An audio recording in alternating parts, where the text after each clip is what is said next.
Hola amigos, amigas de Cuatro Vientos, segundo programa en vivo desde la ciudad de Ensenada, Baja California, México, en esta plataforma que tenemos en la internet, en el canal de YouTube y obviamente en Facebook.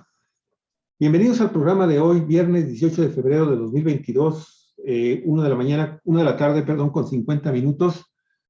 Paso del Norte, vámonos hasta Ciudad de Juárez, amigos, amigas, en Chihuahua, en el bello estado de Chihuahua, para platicar con el periodista y maestro en ciencias sociales, académico de la Universidad Autónoma de Juárez, allá en Chihuahua, Servando Pineda Jaimes. La ultraviolencia, la inseguridad y los daños en la salud pública que está originando esta violencia en la comunidad chihuahuense. Olga, ¿qué tal? ¿Cómo estás? ¿Qué tal, Javier? Pues amigos, amigas de Cuatro Vientos, antes que nada, la bienvenida a nuestro queridísimo Servando Pineda Jaimes, amigo, periodista, académico, investigador, sociólogo. Así es. Y es nadie más apropiado que él para tocar este tema, pues de la violencia y los daños que ha causado en la sociedad. Y en este caso, particularmente Ciudad Juárez, que durante mucho tiempo atrás aún de Felipe Calderón, ya tenía niveles de violencia fuertes. Pero después de que se desata la guerra contra el narcotráfico, que en opinión de muchos analistas, pues fue un estratagema de Calderón para tratar de legitimarse ante los cuestionamientos del fraude electoral, pues lo que sucede en Ciudad Juárez es terrible. Es la ciudad que pasa a ocupar el número 1 a nivel nacional y en muchos momentos a nivel internacional en violencia. Ya traía arrastrando el problema de los feminicidios, conocidos en aquel tiempo ni siquiera como feminicidios, sino como las muertas de Juárez. Ya tenía una estela de dolor en las familias, en la sociedad, en los huérfanos, que cuando parecía que era imposible llegar a niveles peores, llegó.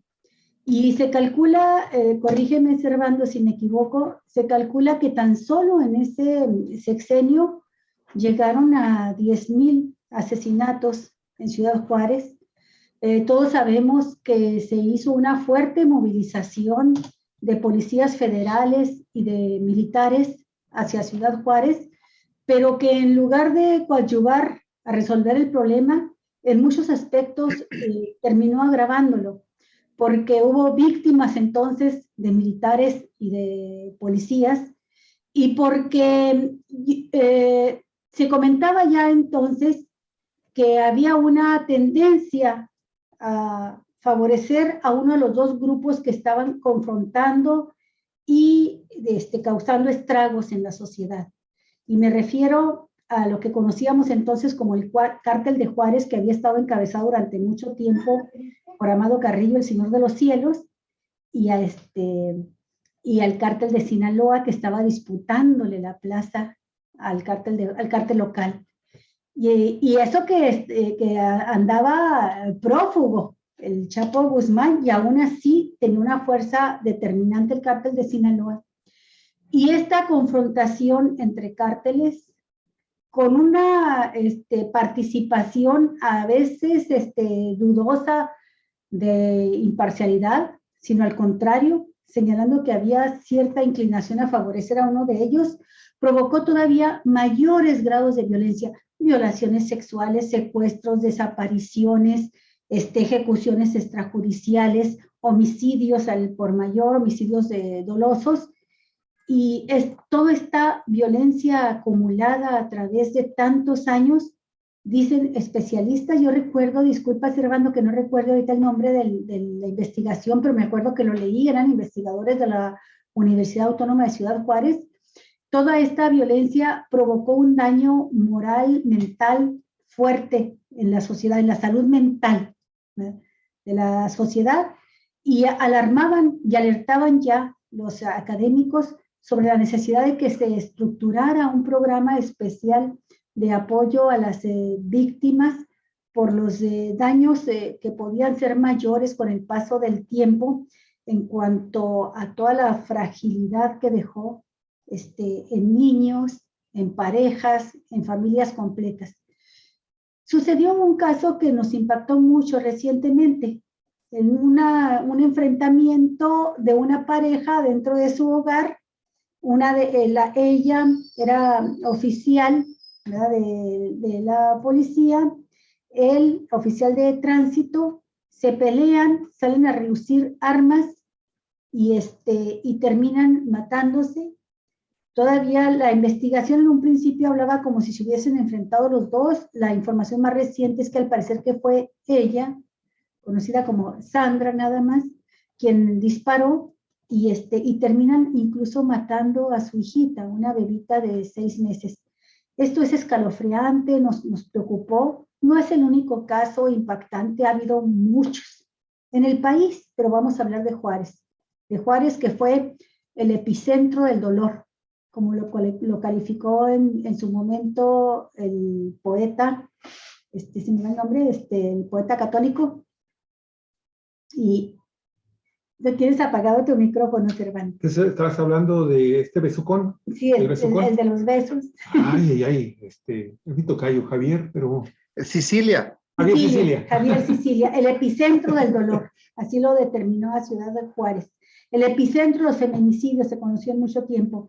Bueno, pues queremos que nos platiques de esto, Orlando, de los daños causados en la sociedad. Sabemos que en números fríos se refleja en datos que suenan fríos, pero a la vez te hacen pensar mucho, como el hecho de que Ciudad Juárez en estos años ha perdido la expectativa de vida.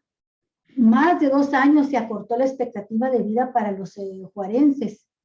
Y estos datos del INEGI, pues lo que te mencionas es la gran matazón, la masacre y los asesinatos de población muy joven también, ¿verdad?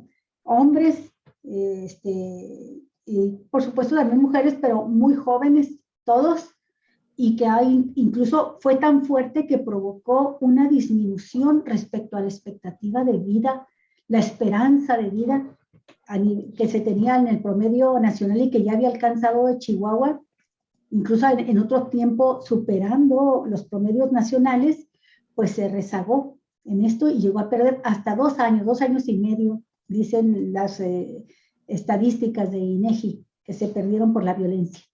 Pues yo quiero marcar así nada más un cuadro general, un marco general de esta violencia y poner el énfasis en los daños sobre la salud mental que provocó en la población toda esta violencia y que estamos pagando todavía factura. Y no sé cuánto tiempo dure esto, Servando. Sí, sí, fíjate, bueno, antes que nada, pues un gusto estar aquí nuevamente, aquí en Cuatro Vientos. Agradezco siempre la invitación y el poder platicar con ustedes. Es un gusto para mí y un honor. Y mira, escuchándote justamente que haces una excelente relatoría, antes de tratar de acercarme a darle una respuesta a lo que tú acabas de plantear, de lo que ustedes están planteando, me vino a la mente, mira, miren, en Chihuahua yo podría, de manera, por supuesto, arbitraria, hacer como un análisis en cinco etapas, digamos, partiendo de los 70 para acá, en esto de la violencia, y donde Chihuahua jugó un papel importante en el plano nacional. Alguna de estas etapas, pues, tú como parte importante del tiempo que estuviste aquí en Chihuahua, te tocó vivirlo, incluso hasta reportearlo, pero en esta primera etapa de la violencia que se da en nuestro estado, podríamos remontarnos, repito, de manera arbitraria, podríamos tal vez irnos más atrás, pero no es el caso, en esta etapa en donde surgen todas estas organizaciones civiles, particularmente una que la recuerdas seguramente muy bien, que es la COSIDAC, en esta campaña que se conoció como la de Tortura Nunca Más, y que era justamente cuando existía ese grupo tenebroso que era la Policía Judicial Federal, y que pues más que nada pues era una especie como del antecedente de que después serían los cárteles de de la droga, ¿no? Prácticamente. Entonces ellos, con esta ola de terror, con jefes policíacos tan terribles como Elías Ramírez y Calderón y todos estos que están dentro de la historia policíaca de nuestra entidad y del país.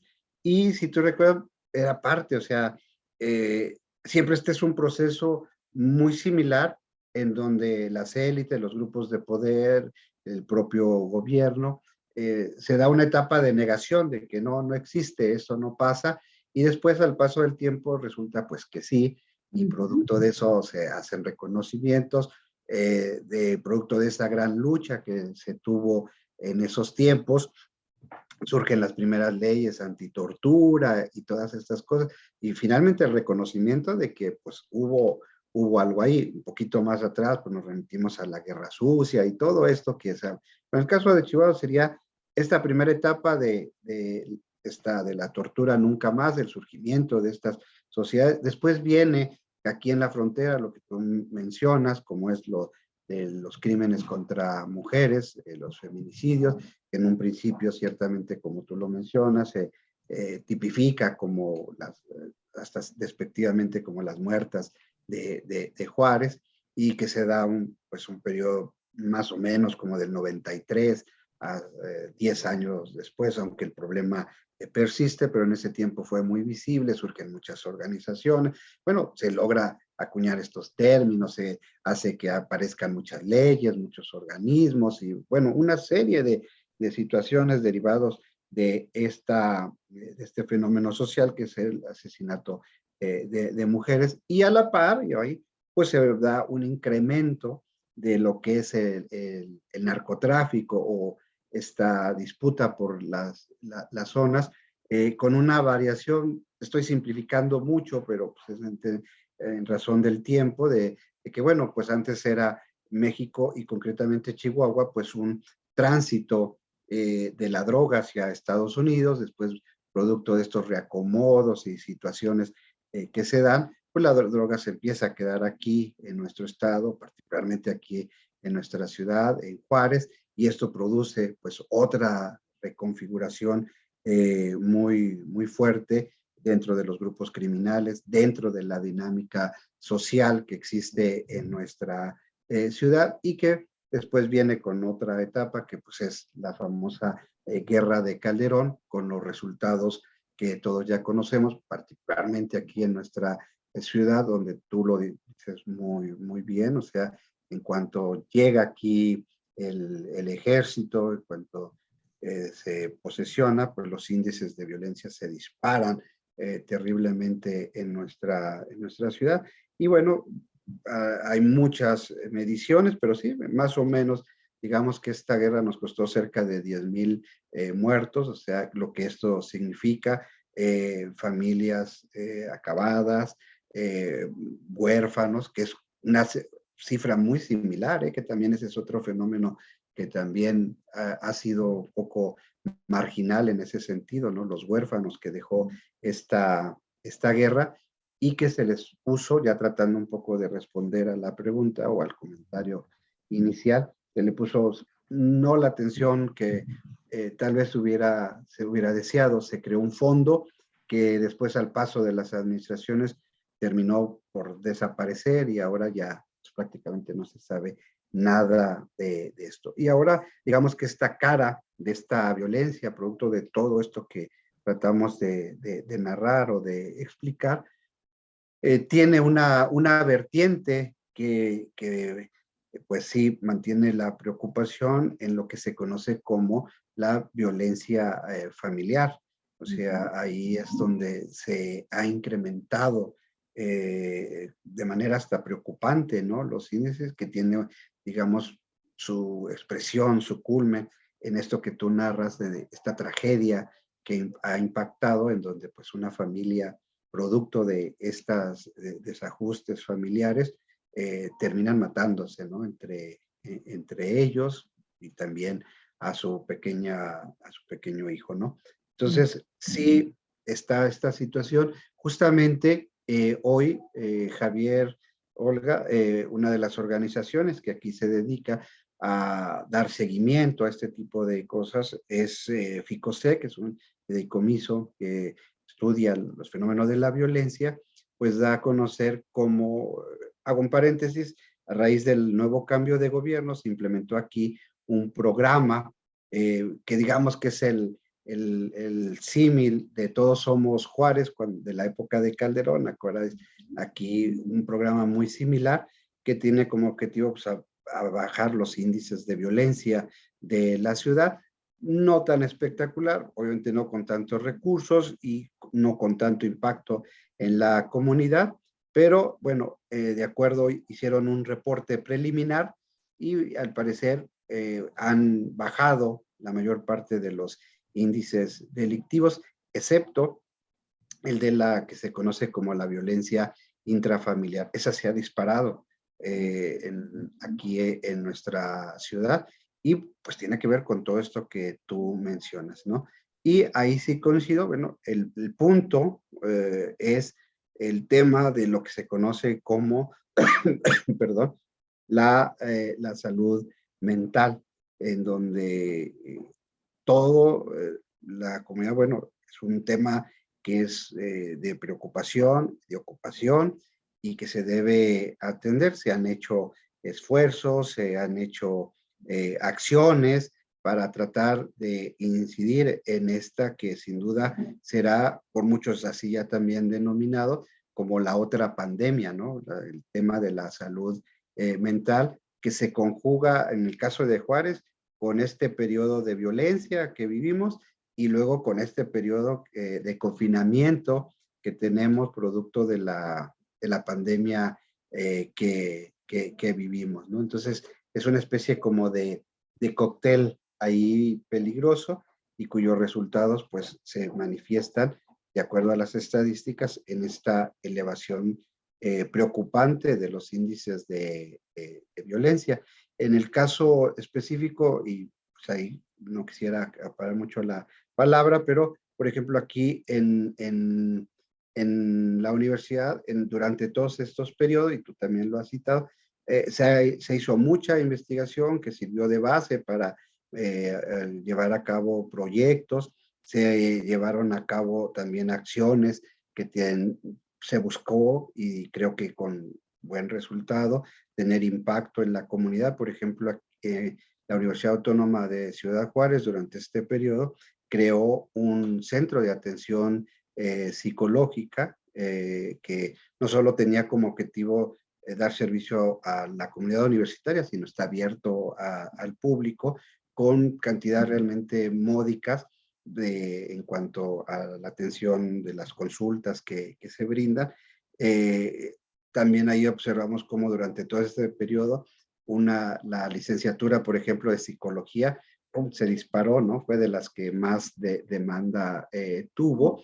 Y por último, bueno, en esta, precisamente para tratar de atender este fenómeno con una mayor precisión, se acaba de crear una especialidad aquí en la Universidad Autónoma de Ciudad Juárez que se tiene que ver con la psicología clínica y la salud mental, precisamente. Y durante toda la pandemia se implementó un programa que así específicamente se llamaba de salud mental y habilidades socioemocionales que tiene que ver, son dos fenómenos que van de la mano, precisamente para tratar de atender este fenómeno que de acuerdo pues a las estadísticas y a las evidencias, pues nos rebasa con mucho a las capacidades que se pudiera tener, ¿no? En ese sentido. Sí, fíjate, Servando, que estaba viendo yo algunos datos, unos de ellos publicados por el periódico que dirige nuestra camarada, nuestra compañera, nuestra colega Rocío Gallegos, es La Verdad, periodismo de investigación de Ciudad Juárez, y menciona otro aspecto colateral de la violencia en la ciudad, y que es el de los suicidios. Yo recuerdo que todavía estaba trabajando para el diario de Juárez y el diario de Chihuahua, estaba trabajando yo, cuando ya era un problema gravísimo lo veíamos con psiquiatras especialistas como Alfredo Espinosa, y él nos hacía unos análisis sociológicos y también psicológicos, él es psiquiatra, de los factores que estaban incidiendo para que Chihuahua destacara en los índices de suicidio. Pero no había, los datos no llegaban a los niveles en que están ahorita, en aquellos años, y estoy hablando de hace 20 años, 20. para mí era alarmante. Sin embargo, ahora, en una nota que publica La Verdad, es el instituto, ni siquiera sabía yo que ya existía un instituto como tal, el Instituto Chihuahuense de Salud Mental, que señala que en Ciudad Juárez se registra el número más alto de suicidios y que es a nivel nacional, pues el líder en esta desgracia, a tal grado de que son 14 fallecimientos por suicidio por cada 100,000 habitantes. Esto te coloca a la ciudad en el promedio de los homicidios dolosos en el país. Hay estados donde se dispara la tasa muy grande de homicidios, otros donde está por debajo de 10 homicidios por cada 100,000, pero estamos hablando de asesinatos, de homicidios dolosos, pero en el caso de suicidios, pues Ciudad Juárez tiene una tasa tan alta como los homicidios. O sea, cuando hablamos de los homicidios dolosos, hablamos de una epidemia que existe todavía en el país, ¿no? De homicidios dolosos. Pero cuando hablas de suicidios, dices, ¿cómo es posible que ande en los índices arriba del índice promedio de los asesinatos, de los homicidios dolosos, ¿no? Así está el suicidio también, y el suicidio es una de las expresiones, extremas del daño psicológico mental que ha causado los problemas socioeconómicos, pero de violencia fundamentalmente, violencia económica, violencia social en una frontera como Ciudad Juárez.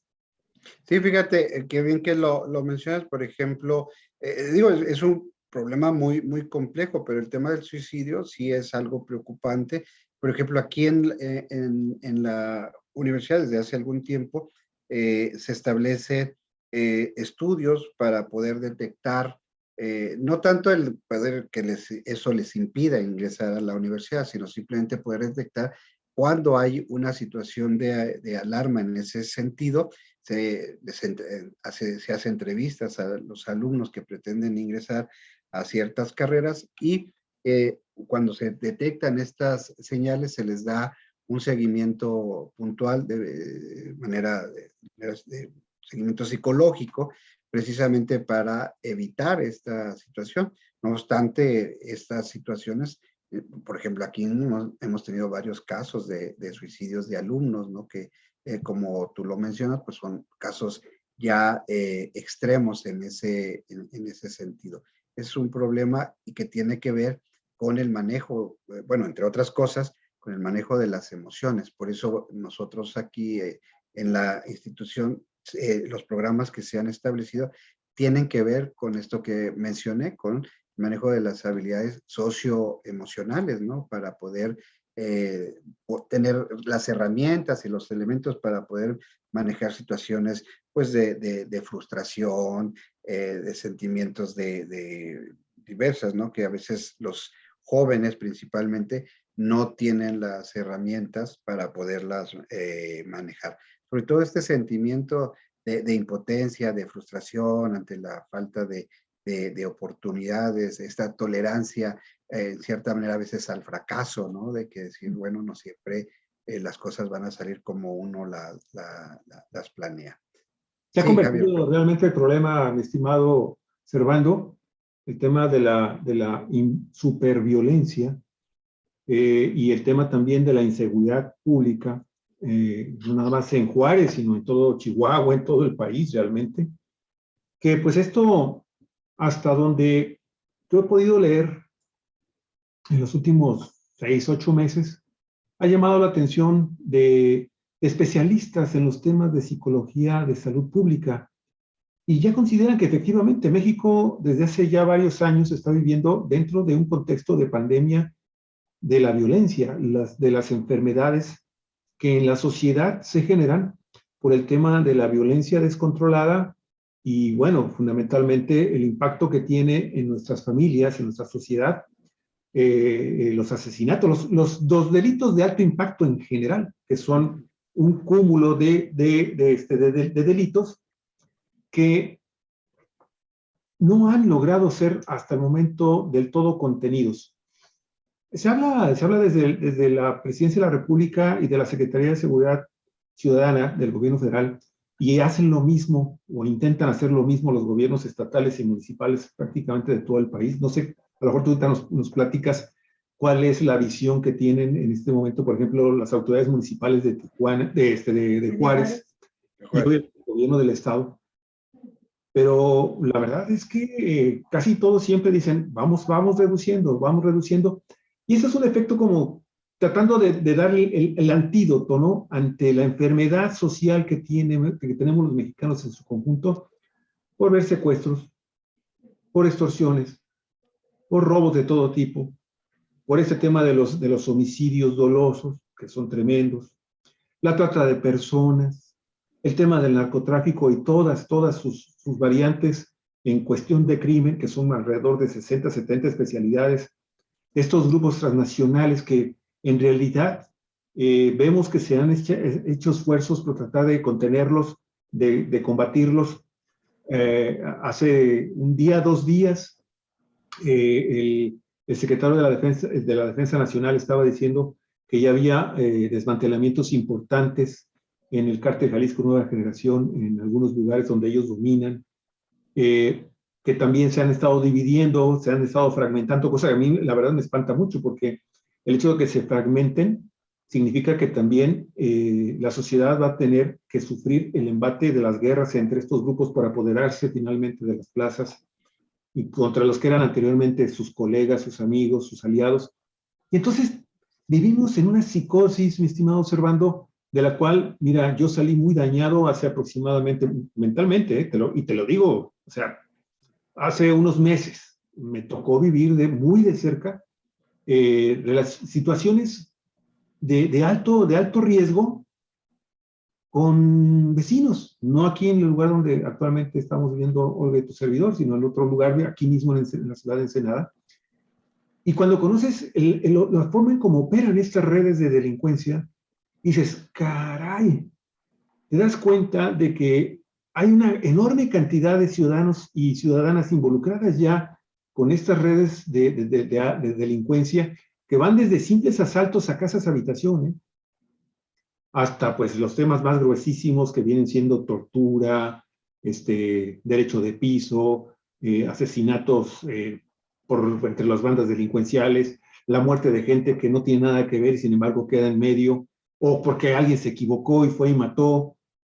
La moda, parece ser que ahora la moda es matar a los niños. Imagínate tú mentalmente lo que eso representa para una sociedad que tiene ya, pues cuando menos 2 décadas, por lo menos, sumergidos. Bueno, estados como Chihuahua, ciudades como Juárez, estados como Baja California, ciudades como Tijuana y últimamente Ensenada, tenemos desde los 80, ¿no? Desde los mediados de los 80 con estas dinámicas, y vemos que desafortunadamente los avances que se están dando en este gobierno son lentos, a grado tal de que, bueno, hoy estuvo el presidente Andrés Manuel López Obrador allá con ustedes en Juárez, aquí. Ayer estuvo acá en Tijuana también, y los números que nos están dando, si bien es cierto, te digo, tienen yo creo 2 objetivos, o sea, buscarle, lanzar a la gente, ¿saben qué? Esperen, ha ido bajando, no como quisiéramos, pero ahí va, vamos. Pero por otro lado también, pues algo nos tienen que decir las autoridades para de alguna forma tratar de ya no estar pensando en esa enorme inseguridad que nos lleva a estados de enfermedades de carácter ya físico. Y por lo que estaba viendo el día de hoy, ya el presidente de la República, Andrés Manuel López Obrador, allá en Juárez, estuvo temprano allá. Por cierto, creo que tuvo una reunión muy amigable allá con Maru Campos allá. Con la gobernadora, la segunda, muy amigable. Creo que está mal de la derecha. Dice, estás mal de la derecha, pero ¿qué tal bien de la izquierda, verdad? En fin. Pues es que Maru se tuvo una caída, la gobernadora de Chihuahua, gobernadora panista, tuvo una caída, se lastimó el brazo de la mano derecha y con eso se lastima pues gran parte de su capacidad, ¿no? Porque es derechista. Pero, pero por eso la broma de la izquierda, ¿no? ¿no? Termino con esto, mi estimado Servando, para escuchar tus opiniones. Hoy No, entonces, el presidente dice esto: estamos todos los días enfrentando el problema grave de inseguridad y se va avanzando. Este lunes, o sea, perdón, este día, perdón, precisamente corresponde informar de cómo vamos a nivel nacional, pero dice, todavía nos falta más trabajo para garantizar la paz y la tranquilidad de la población. Indudable. ¿Cómo ves, Servando? Sí, mira, fíjate que viene así como un poco del dicho de no me defiendas, compadre, ¿no? Cuando sale el secretario de la Defensa y nos dice que pues da sus estadísticas y nos dice que somos el 8º lugar en la generación de delitos de alto impacto, ¿no? Y saca ahí la estadística, sí, ¿no? Entonces, bueno, ahí te va diciendo, ¿no? De todo esto que tú mencionas. Fíjate, según son las cifras oficiales, ¿no? Las dice el secretario de la Defensa. 8º lugar en crímenes de alto impacto en el país. Luego, somos el 3er lugar en homicidio doloso, aunque dice, bueno, pues va a la baja, pero seguimos ahí. Y aquí viene un dato que a mí me llama mucho la atención y que, digo, tiene mucha lógica en nuestro contexto. Es en trata de personas, somos el 5º lugar a nivel nacional. El 8º, ¿perdón? Baja California en trata de personas es el número 1. Aquí no lo vino a decir ayer. Y el 8º en robo de vehículos. El 12º en robo a casa habitación, que esos son los que pues realmente pues te pegan aquí como familia, ¿no? En la economía, robo de vehículos, la casa habitación, y luego dice, bueno, ahí como para consuelo, dice, bueno, pero somos el 39º, el 39 en extorsión. Y cuando dices tú, ay, bueno, menos mal. No, dice, pero va a la alza, o sea, no se emocionen, ¿no? Dice, van ahí, pero en 15 días yo creo que van a estar ya en el 3er el lugar. Y tiene sentido cuando ves, dices, sí, algo está pasando porque, digo, no puede uno tener conclusiones así tajantes, pero una de las características que sabemos en el imaginario popular cuando regresa ese tipo de extorsiones, son la quema de negocios, ¿no? Y aquí en los últimos días hemos sabido casos así muy espectaculares a propósito de que están muy de moda, ¿no? Los Oxxo, de que se los queman, precisamente pues porque no quieren, no precisamente por la reforma eléctrica, ¿no? Sino porque no quieren pagar la famosa cuota, ¿no? Ajá. ¿Perdón? Derecho de piso. El derecho de piso, Servando. El derecho de piso, exactamente, ¿no? Entonces dices, bueno, esa es como puedan ver, bueno, por más a lo mejor, no digo que se quiera disfrazar, pero bueno, las cifras no son tan halagadoras que digamos en ese sentido. Tal vez, como también suele ocurrir, mañana el gobierno, ya cuando no esté el presidente, porque le tienen miedo, sacarán otras cifras y dirán, no es cierto, no somos el 8º, somos el 15º y le van a tratar de acomodar, como suele ocurrir. Pero lo cierto es que estrategias van, estrategias vienen, y el tema de la inseguridad y la violencia, y ahora pues ya más pegado a situaciones que tienen que ver con la economía familiar, siguen en aumento, siguen creciendo.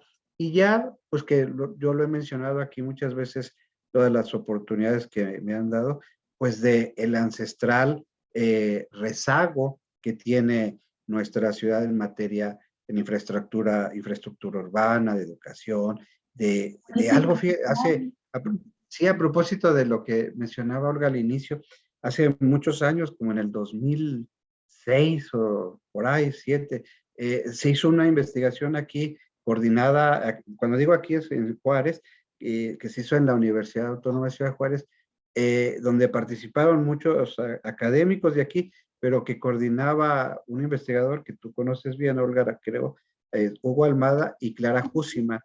Entonces ahí relucía o salía a la luz un dato bien interesante, que era que Ciudad Juárez era una ciudad donde solo se trabajaba. Es decir, no dejaba espacio para el descanso, para el La ocio, el disfrute, recreación, que se, para la creatividad, para la convivencia familiar. exacto, ¿no? Entonces, no, el juarense se la pasa trabajando todo el tiempo. Y esto, bueno, ahora sí, a la luz de después de tantos años, tiene sentido cuando ves todos estos problemas de salud mental. Por ejemplo, aquí tú puedes ver cómo el ayuntamiento sigue y sigue y sigue aprobando la construcción de fraccionamientos, de cómo se cambia el plan de desarrollo para aquellas zonas que eran para zonas verdes, se transforman en comerciales o habitacionales, y se siguen aprobando fraccionamientos, y no ves que aprueben un solo parque. Aquí es impresionante. Yo creo que Juárez es de las pocas ciudades en México donde puedes contar así con los dedos de las manos los parques que tienen, digamos así, masivos, ¿no? Donde digas, bueno, va mucha gente, ¿no? De hecho, Oye, Armando, tenemos permíteme. fuera del chamizal y de Ajá. lo que nosotros es nuestro parque, nuestro Central Park, es el parque central, no tenemos más lugares donde la gente pueda tener esto sano esparcimiento que le dé un momento de relax, de tranquilidad, y que pueda ayudar precisamente a tener esta salud mental de la que hablamos, ¿no? Servando, mira, lo que pasa es que ya me encontré 3 veces con esta invitación que está haciendo el Colegio de México, donde el exgobernador de Chihuahua, Javier Corral, de repente se convierte en un ponente para hablar de la seguridad en Chihuahua. ¿Sí? Y sabemos, hasta donde sabemos, mi estimado Servando, pues el tema de la seguridad en Chihuahua con Javier Corral, pues creo que se deterioró. ¿Por qué está Javier Corral? ¿Por qué crees tú que esté ahora dando ponencias, cátedra sobre el tema de seguridad, cuando, hasta donde yo sé, pues los chihuahuenses lo reprobaron?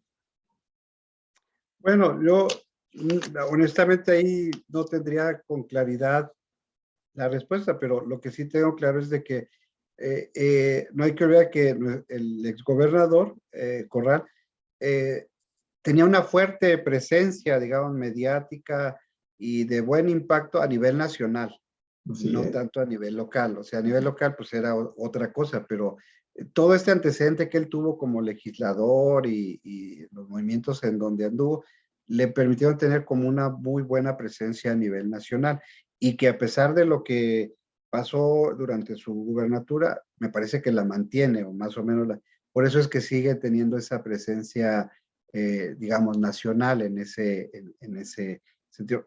Será interesante ver, bueno, cuál fue el aporte o el modelo que se siguió en materia de seguridad, que vemos que, bueno, pues sigue creciendo. Y que ahí también me parece que tenemos que plantear como este modelo, ¿no? Porque la violencia es única.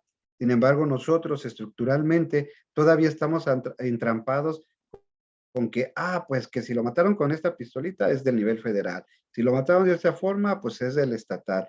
Y si nada más la quería golpear, pues es del municipal. Y ahí háganse bolas en todos los extremos. Entonces, permíteme hacerte la pregunta. Porque tú eres un académico, eres un comunicólogo, eres un periodista que tiene, has trabajado también como universitario, has estado al pendiente de lo que está sucediendo desde los fenómenos sociales en el estado de Chihuahua. Pero yo te quiero preguntar esto. ¿Tú crees que las medidas y las políticas públicas que se están implementando, no me quiero ir nada más con el gobierno federal, porque no es esa la intención? Sabemos que, bueno, pues ahí hay una idea y es el modelo que está, y los resultados están a la vista. O sea, yo no tengo por qué decir si son buenos o malos. Los ciudadanos los evalúan día con día cuando están en sus hogares, ya descansando, o todos atemorizados. Pero, ¿tú crees que son las políticas públicas en materia de seguridad y combate a la delincuencia las adecuadas? ¿Crees tú que se atienden las causas de fondo de este enorme problema en el que nos hemos encontrado y que llevó a los grupos que originalmente eran cárteles que rendían cuentas y estaban, a final de cuentas, también operando directamente en coordinación y con jefaturas de los gobiernos, de los estados, los gobiernos federales, hacer estos grandes consorcios transnacionales que tienen presencia en 70, 80 países del mundo.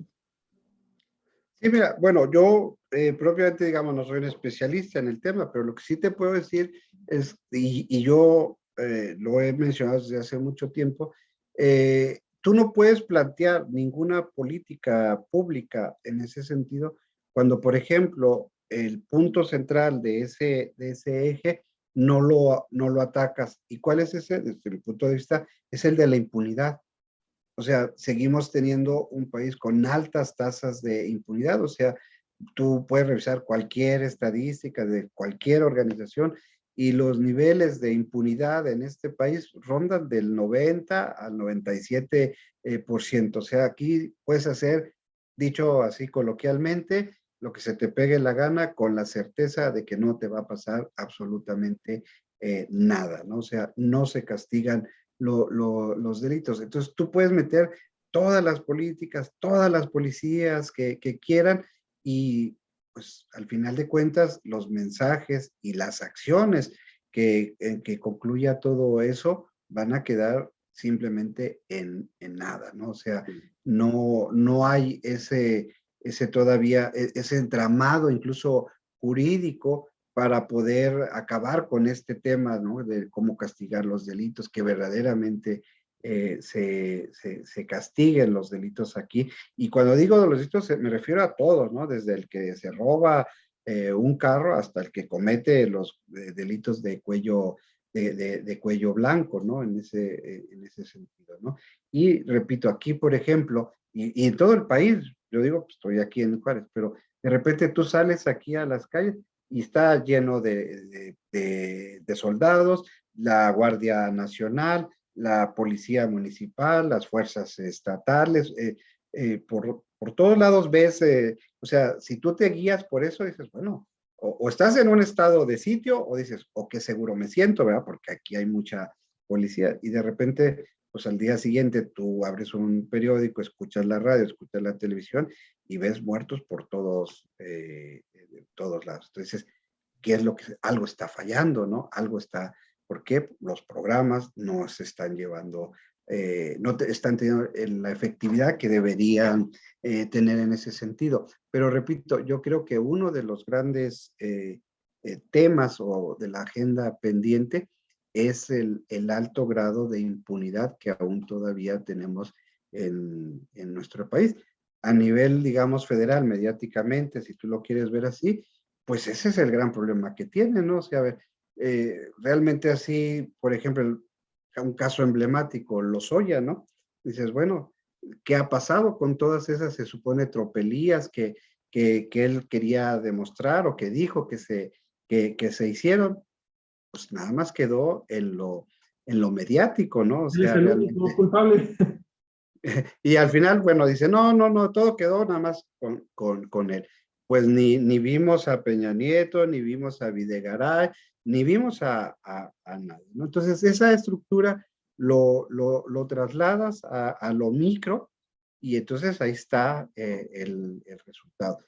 Por otro lado, cuando tú dices, hay que atacar las causas sociales, es un buen diagnóstico, pero el problema es de cómo llevar a cabo esto. Por ejemplo, aquí y también allá en Baja California lo viven, es con el modelo maquilador. Dices, ok, sí, hay empleo, pero dices, pero ¿qué clase de empleo hay? O sea, yo creo que debería ser vergonzoso para un gobierno promocionar como su principal fuerza la fuerza laboral barata, la mano de obra barata, ¿no? Es decir, es que aquí nosotros tenemos mano de obra barata, ¿no? Entonces dices, bueno, entonces algo también debe estar fallando en ese sentido, ¿no? ¿Por qué? Pues bueno, porque un ciudadano común necesita trabajar muchísimo para poder satisfacer sus necesidades primarias y de repente, pues, es una de las razones por las que se puede entender por qué los jóvenes dicen, bueno, yo no voy a pasar 18 horas en una maquila para ganar 500 pesos, mientras que a lo mejor en el crimen organizado o desorganizado eso lo puedo triplicar fácilmente en un solo día, ¿no? Sí. A mí me parece muy importante recurrir pues a la herramienta que, cuestionada o no, es la que se tiene para saber, tomando en cuenta periodos amplios de todos estos años de violencia en México, cómo vamos, cómo van las cosas. Y tengo a la mano pues un informe que se hace en base, una gráfica que se hace en base a información del INEGI, del Sistema Nacional de Información de Salud, del Pan American Health Organization, que es PAHO, y de estadísticas básicas sociodemográficas. Es una base de datos que contempla también los reportes del secretariado, como le llaman ahora, de seguridad pública. Y de acuerdo con esta base de datos, la violencia se fue incrementando en México en los últimos años. Sin embargo, si tomas en cuenta el periodo de Fox, por ejemplo, Fox logró disminuir poquito, pero disminuyó la violencia en relación con el auge que llevaba con Cedillo. Y, por ejemplo, cuando él recibe el gobierno, pues tenían un promedio de 11 asesinatos dolosos por cada 100,000 habitantes. Y en el gobierno de Fox se baja a 7.85, 7.8 asesinatos por cada 100,000 habitantes. Pero esta cifra que había dejado positiva el sexenio de Fox se dispara con el de Calderón al final de su gobierno hasta llegar a 22.47 homicidios. Casi se triplica, ¿no? Casi se triplica, son los años de la absurda guerra declarada del narcotráfico, ¿no? Y en el gobierno de Peña Nieto va, salvo los primeros 3 años en que hay una disminución, después se dispara otra vez y vuelve a crecer, a crecer, a crecer, y sigue marcando una tendencia al alza. Cuando entra el gobierno de López Obrador, está en el pico alto que casi se mantiene igual en 2019. Pero de ahí en adelante es imperceptible, pero empieza una disminución. Aquí cuando hablamos de una disminución, yo lo tomo en los términos de que se frenó el incremento al alza. ¿Sí? Es como cuando, hay que disculpar un poco la comparación, pero porque no es lo mismo jugar con la vida que con el peso corporal. Pero si tú estás incrementando tu peso, tu obesidad, llega un momento en que esperas el siguiente mes, el siguiente año, que vas a pesar otros 5 kilos más. Ya no los aumentaste, ya es ganancia. Pero a partir de ahí empiezas a bajar, aunque sea 1 kilo, 2 kilos, ¿no? Y es lo que está sucediendo. No es perceptible a nivel todavía grande, importante en la sociedad, pero ya se frenó la tendencia al alza y empieza a bajarse. En el 2022 que estamos actualmente con las primeras cifras, te están hablando ya de una baja de 2-3 puntos porcentuales a nivel nacional. Hay estados de la República donde ha bajado muchísimo. La Ciudad de México, por ejemplo, ha bajado muchísimo el homicidio doloso. Bueno, quiero decir con esto que también tienes que ubicarlo por estados. Por eso hablaba ahorita de Ciudad Juárez, que fue epicentro, en otro momento lo ha sido más reciente Tijuana, y luego fue Guanajuato, y luego fueron otros estados que no te los iban. Ahora Zacatecas, por ejemplo, ¿no? Ahora Zacatecas, que te disparan la cifra. Por ejemplo, aquí en Tijuana, mientras el promedio de homicidios dolosos andaba por los 18, 17 a nivel nacional por cada 100,000, aquí se iba hasta los 80, casi 90 homicidios dolosos por cada 100,000. Hay que mencionar una cifra al respecto, Servando. La Organización Mundial de la Salud, fíjate, la Organización Mundial de la Salud cuando analiza el impacto de los homicidios dolosos a nivel, con los criterios de salud, dicen que se convierten en una epidemia cuando en un país se rebasa el límite de 10 homicidios por cada 100,000 habitantes. Aquí hace muchos años que estamos en pandemia de homicidios dolosos. Sin embargo, bueno, repito, creo que es importante señalar que hay esta tendencia a la baja y ojalá se conserve. La otra cosa que me parece muy importante señalar es que no es lo mismo la presencia masiva que hubo de elementos de la Policía Federal y del Ejército en el tiempo de Calderón, a esto que mencionabas ahorita de una presencia masiva de la Guardia Nacional, porque no sabías en los tiempos de Calderón a quién tenerle más miedo, si a la policía y al ejército o al crimen organizado. Y hubo muchas denuncias y otras que no llegaron a ser denuncias. Yo recuerdo, por ejemplo, que me tocó platicar con las activistas de la Comisión Estatal de Derechos Humanos de las Mujeres, donde está Alma Gómez, Lucha Castro, y en aquel tiempo decían, estamos recibiendo muchísimas denuncias de mujeres que son levantadas por militares y por federales, que se las llevan para abusar de ellas. Uh-huh. Algunas las regresan y les dicen, cállate, porque ya sabemos dónde vives. Cuando las agarran, pues ven su credencial de lector, cuando las levantan, las secuestran, ven su credencial de lector, entonces ya sabemos dónde vives, y ¿sabes qué? Estás muy sabrosa, vamos a regresar por ti. Dice, nos llegan así, dice, y nos llegan y nos piden que les ayudemos a que les den medidas cautelares, protección, que les consigamos algún apoyo de seguridad. Dice, pero no quieren denunciar, tienen miedo. Bueno, creo que también es un aspecto importante. No es lo mismo la presencia de la Guardia Nacional ahora que la presencia de los policías federales de Genaro García Luna de aquel tiempo. Pero yo quisiera, Servando, regresar al tema que estamos hablando del daño mental, de la violencia, de la salud mental de la población.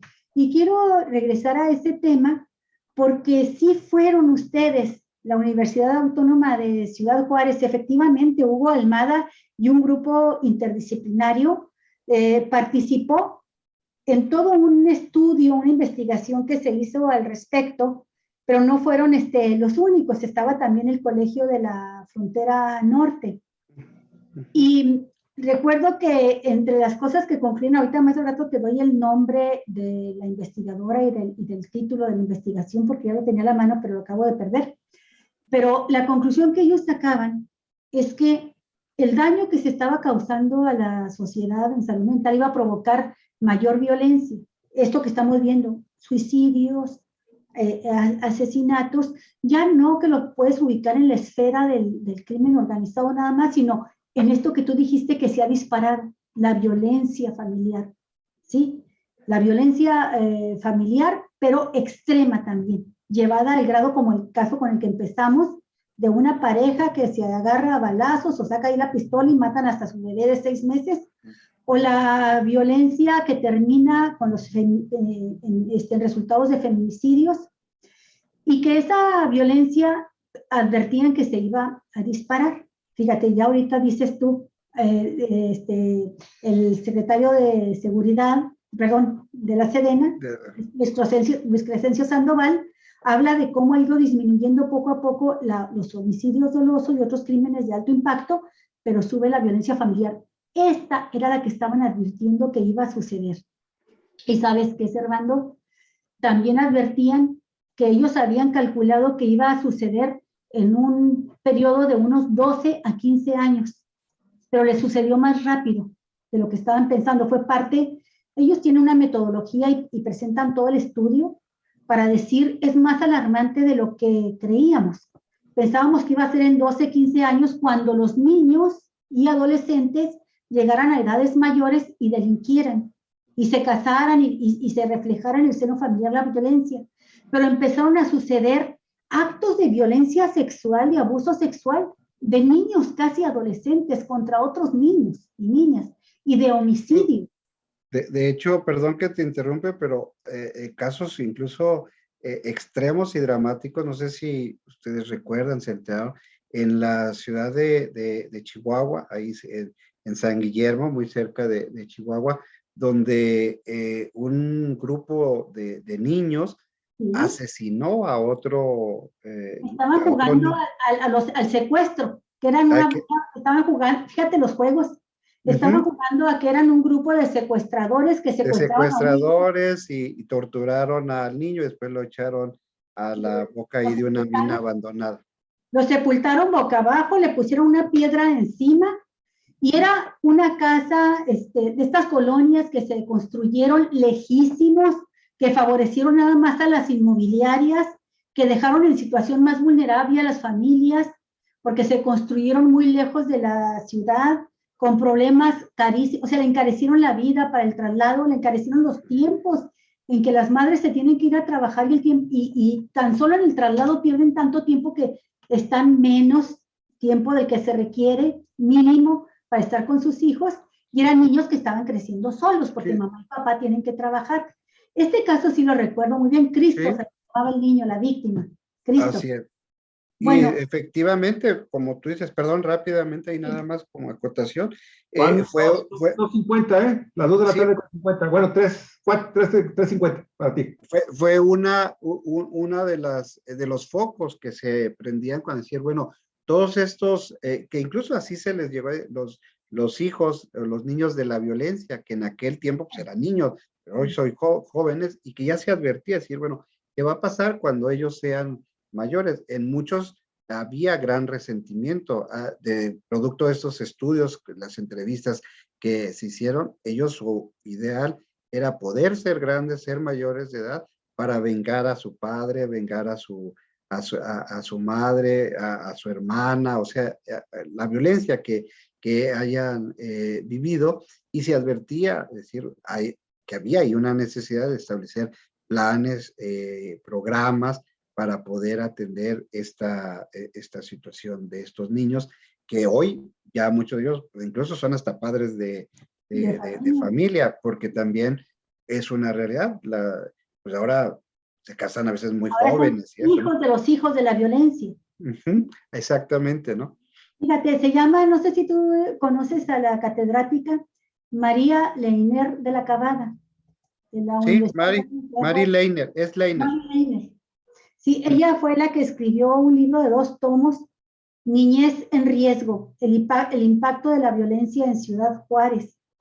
Y habla precisamente de cómo se sembró una semilla de destrucción en los niños y adolescentes, dice ella, que estaban en las edades de entre 2 y 16 años. Está analizando las secuelas, las consecuencias de esa violencia, que nosotros nada más la vemos en tantos ejecutados, tantos feminicidios, pero ella está hablando de toda esa raíz de violencia que se queda como cuando puedes podar la mala hierba, pero que se queda tan arraigada que queda siempre una raíz de esa hierba perniciosa que no la puedes quitar con nada, y esa raíz a la primer lluvia sale otra vez y crece la plantota de la violencia otra vez, ¿no? A estrangular. Son plantas como estranguladoras, ¿no? Entonces, creo que es muy importante esto. Ya tienes que retirarte, mi querido Servando, pero sí me gustaría que nos dijeras, desde tu perspectiva, desde tu mirada de sociólogo, 2 o 3 medidas fundamentales, 5, que deben de tomarse para abatir este problema. Bueno, mira, yo creo que una de las principales, bueno, como gobierno, como institución, pues es sí tener todas estas como redes, ¿no? De centros de atención, todas las medidas posibles, y que la gente también comience a romper este mito, por ejemplo, que está muy arraigado, Javier y Olga, de que el irte a atender con un psicólogo, ya no se diga con un psiquiatra, es porque estás loco, ¿no? Digo, en términos así coloquiales, y la gente tiene mucha resistencia. ¿No? Somos renuentes. Sí, de que no, yo no necesito eso, ¿no? y no, o sea, se debe romper como que este mito, este caparazón, y ante las primeras señales que los especialistas han dado mucho en ese sentido, pues acudir a estos centros de atención, de rehabilitación, pero también, ojo, también, pues, de una manera accesible para las Claro, la comunidades. gente no tiene para estar pagando consultas de Sí, psicólogo, no, sí. psiquiatra. Dices, de nada sirve que tengas un centro, pues si les cobras la consulta 1,000 pesos o 1,500, pues no. O sea, Ya, debe considerarse la salud mental tan básica y elemental como la pandemia de COVID. O sea, exactamente, pero claro, porque además, que yo lo que mencioné al inicio, sí de la violencia, que traemos esa secuela, pero ahora hay que sumarle lo de la pandemia, que eso es ahorita lo que se está estudiando. Por ejemplo, hay muchas ya investigaciones de todas estas secuelas de nosotros, por ejemplo, aquí lo estamos viviendo en la universidad, de la gente que está entrando estos nuevos semestres y que tienen prácticamente 2 años de una educación, digamos, diferente, ¿no? En el sentido, y llegar a una universidad, un modelo educativo diferente, en el cual para ellos ha sido muy fuerte y que nosotros vamos a tener que enfrentar. Entonces, creo que la salud mental se debe colocar como una prioridad en este nuevo escenario que estamos viviendo. Como una política pública de salud. Como una política pública, no es una moda, no es algo así como que hay muy, no, es una realidad. Y creo que sin tratar de estigmatizar, pero esto que con el que iniciamos el programa, de cómo se llega al extremo de una familia de matarse, ¿no? Así y matar a su hijo, que no lo sabemos y obviamente pues el respeto a la familia, que tal vez el problema que detonó pudo haber tenido otra solución y que pudieron haber encauzado sus diferencias de otra manera, pero que es tal la situación en la que nos encontramos que se llega a estos extremos de violencia, que también es otro punto, digo, ya nos podemos seguir aquí, en donde el peligro que tenemos como sociedad es normalizar la violencia, o sea, es decir, que pensemos que la violencia es parte de nuestra vida, que es algo natural, cuando no lo es, o sea, tenemos que recuperar esta capacidad de indignarnos, de asombrarnos y decir, esto no es normal, o sea, no podemos seguir por este camino. Y en ese sentido también, pues en las escuelas se debe tener la capacidad, a veces hablo como institución de educación superior, a veces somos como, utilizando la metáfora del presidente, como elefantes reumáticos, ¿no? Nos cuesta mucho trabajo podernos adaptar a las nuevas situaciones, ¿no? Reaccionar rápido a las necesidades. Exacto, ¿no? Por ejemplo, ahorita es importante, de hecho, la SEP ya ha emitido algunas recomendaciones, pues en el ámbito de la autonomía de las universidades, para atacar esta parte de que los alumnos tengan lo que se llama las habilidades socioemocionales, ¿no? Para poder entender como parte, pues, de las competencias o de las capacidades que debe tener un estudiante. Creo que por ese camino tenemos que ir avanzando. Va a ser largo el camino, ¿no? O sea, no es de la noche a la mañana, pero si no lo hacemos, pues esto puede tener, bueno, ya tenemos la experiencia, si hace 12 años dijimos, los especialistas, dijeron, hay que hacer algo, porque si no, esto se va a desbordar, y no lo hicimos, pues no podemos caer otra vez en esta misma situación, ante esta nueva contingencia que implica pues, lo que es la salud mental y las herramientas que debemos tener para poder atajar esta nueva situación. Pues muy bien, Servando, pues muchas gracias, ha sido muy rico, muy interesante el programa, y pues estamos, lástima que sea hasta dentro de 15 días, pero estamos a la espera ansiosa de volver a estar contigo. No, al contrario, yo como siempre muy agradecido de estar aquí en Cuatro Vientos y tratar, siempre es un gusto platicar y aprender también de ustedes, a quienes admiro y respeto mucho. Muchas gracias, bien correspondido, Servando. Así es, estimado Servando, cuídate mucho y nos estamos viendo 15 días. Claro que sí, un abrazo y aquí se está. Un abrazo a Paso del Norte, un abrazo a Marisela, a toda tu familia, Servando. Se mejoren. Gracias, igualmente. Y amigos, con esto cerramos ya las transmisiones. Hasta la próxima semana, lunes. Pase excelente fin de semana. Y pues acuérdese, aquí nevó.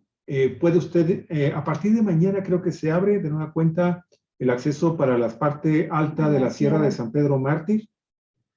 También nosotros tenemos algunas bellezas por acá, mi estimado Servando. También acá hay nieve. O sea, no, yo sé. No, aquí ahora ya salió el sol. ¿Puedes creer porque estás aquí a nivel de mar? Los de Chihuahua son cosas de otro mundo, estás aquí pero a nivel de mar en tenemos Ensenada. bellezas muy, muy bonitas. A ver, Servando, en alguna ocasión nos vienes a vemos por visitar. acá y con mucho gusto vamos ahí a presumir para que veas sierras. El mar, el desierto y la sierra, y todo bien cerquita. Todo al mismo. Acá. Bueno, acá nada más tenemos el desierto con Samalayuca y nuestro río que ni es río ni es bravo, pero pues es el río Bravo. Pero acá el desierto es muy florido. Es un desierto en con mucha realidad es un vegetación. semidesierto, mi estimado Servando. Con mucha vegetación precioso. Cuídate mucho. Un abrazo. Ay, mucho gusto, Gray. Está bien, amigos, amigas. Cuídense mucho. Hasta el lunes. 4 vientos.